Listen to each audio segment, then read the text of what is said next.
नमस्कार, आप देख रहे हैं आज की खबर। मैं हूं आपके साथ रागिनी सिंह। रुक करेंगे खबरों की ओर, लेकिन उससे पहले हेडलाइंस पर एक नजर। उपचुनाव को लेकर सभी दलों की झोंकी ताकत, सुशील मोदी ने आरजेडी पर साधा निशाना। उपचुनाव को लेकर उपेंद्र कुशवाहा का बयान, बौखला गई है बीजेपी। हाजीपुर में बेटे ने मां को जिंदा जलाया, आरोपी बेटा हुआ गिरफ्तार। गोपालगंज में आगामी 3 नवंबर को होने वाले उपचुनाव को लेकर सभी दलों के नेताओं ने अपनी पूरी ताकत झोंक दी है। पूर्व उप मुख्यमंत्री सुशील कुमार मोदी ने राजद पर निशाना साधा। उन्होंने कहा कि जैसे कुत्ते का दुम टेढ़ा होता है, लाख प्रयास करने के बाद भी वो सीधा नहीं होता, उसी तरह राजद का चरित्र और इतिहास है। उनका कहना है कि राजद में सुधार नहीं होने वाला है, क्योंकि अपराधियों को संरक्षण देना इनका इतिहास रहा है। देखिए, महागठबंधन में नीतीश जी ने जिनके साथ दोस्ती की है, उनका इतिहास अपराधियों को लेकर चलने वाला रहा है। और यहाँ भी जो बाई इलेक्शन हो रहा है, उसमें जो राजद के उम्मीदवार हैं वो किन लोगों को लेकर घूम रहे हैं, कौन उनके साथ जुलूस में चल रहे हैं, कौन लोग हैं जो तेजस्वी के मंच को साझा कर रहे हैं, जिनसे लोग डरते हैं, जिन पर मकानों पर कब्जा करने का आरोप है, जिनों का आपराधिक इतिहास है। तो ये राष्ट्रीय जनता दल सुधरने वाली पार्टी नहीं है। जैसे कुत्ते की पूंछ जो है वो कभी सीधी नहीं होती है, कितना भी प्रयास कीजिए, तो वैसे ही राष्ट्रीय जनता दल का जो चरित्र और इतिहास है, ये सुधरने वाले लोग नहीं हैं। बिना अपराधियों के ये शासन में नहीं आ सकते। इसलिए इनकी जो पूरी ताकत है वो अपराधियों को संरक्षण देकर ये अपनी ताकत इकट्ठा करते हैं, ताकतवर बनने का काम। जेडीयू संसदीय बोर्ड के राष्ट्रीय अध्यक्ष उपेंद्र कुशवाहा ने उपचुनाव को लेकर बयान दिया। उन्होंने बयान में कहा कि जीत के लिए पूरी तरह माहौल बना हुआ है और वो दोनों सीटों पर चुनाव जीतेंगे। वहीं चिराग पासवान द्वारा भाजपा के समर्थन में चुनाव प्रचार करने पर भी उन्होंने बयान दिया, जिसमें उन्होंने कहा कि कौन कहां जा रहा है इससे कोई फर्क नहीं पड़ता। इतना ही नहीं, उन्होंने ये भी कहा कि भाजपा के 40 स्टार प्रचारक हार रहे हैं, इसलिए बौखला गए हैं और अनाप शनाप बोल रहे हैं।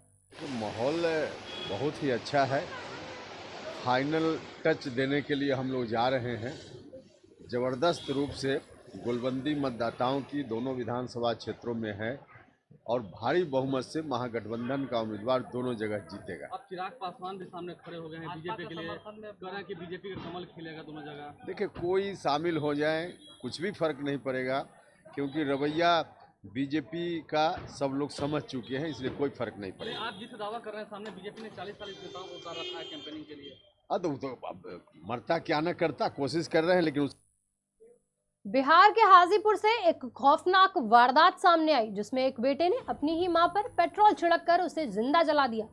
बेटा दिमागी रूप से कमजोर था। उसने कमरे में पेट्रोल छिड़ककर अपनी मां को बंद कर दिया और मां को आग लगा दी, जिससे मां बुरी तरह झुलस गई। आनन फानन में उसे अस्पताल ले जाया गया, जहां उसे मृत घोषित कर दिया गया।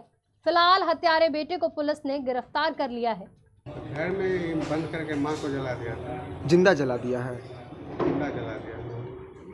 उसके बाद साहब के आदेश के अनुसार इसको अरेस्ट करके रामाशीष चौक से इसको सदर अस्पताल ले। नालंदा के बैजनाथपुर गांव में एक युवक की पीट कर हत्या करने का मामला सामने आया है। युवक का शव गांव से करीब 2 किलोमीटर की दूरी पर कुंभरी नदी के पुल के पास से बरामद किया गया।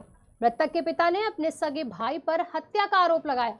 उनका कहना है कि गांव के ही एक युवक का उनके घर पर आना जाना लगा रहता था।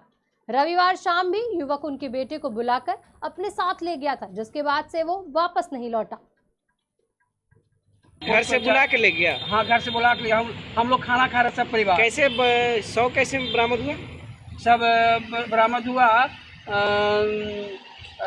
हल्ला हुआ तब हम लोग खोजबीन कर रहे थे। कैसे हत्या हुई है? हत्या है जो नुकसान चीज से भोग के मारा गया, जो आँख खोल करके। अच्छा। फैट से नाक में मारा गया है और मुंह में भोग के मारा गया है, हेड में मारा गया है। गुमला जिले में सोमवार सुबह एक हादसा हो गया। हादसे में स्कूटी सवार की मौके पर ही मौत हो गई। राउरकेला से जा रही अनियंत्रित बस ने स्कूटी को टक्कर मार दी, जिससे उसकी मौके पर ही मौत हो गई।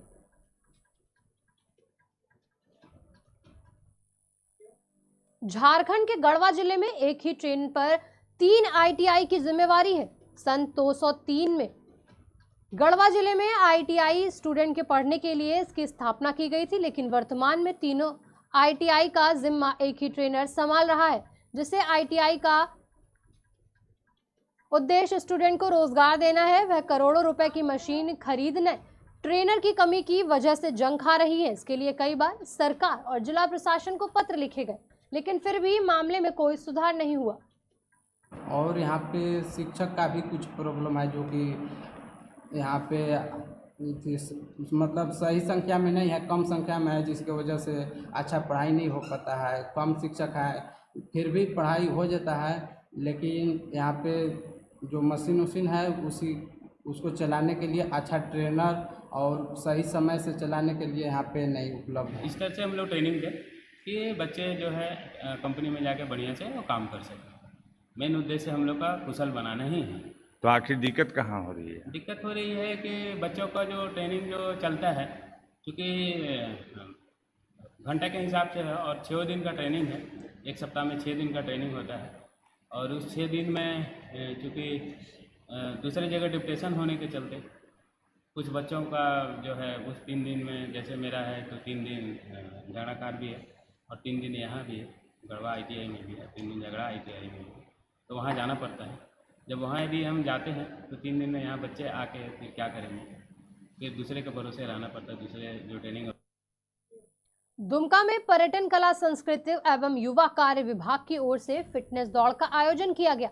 इसका शुभारंभ DIG सुदर्शन प्रसाद मंडल एवं उपायुक्त रविशंकर शुक्ला ने हरी झंडी दिखाकर किया। प्रतियोगिता में 320 बच्चों ने भाग लेते हुए समाज में फिटनेस के प्रति जागरूकता और व्यायाम को जीवन का अहम हिस्सा बनाने का संदेश दिया।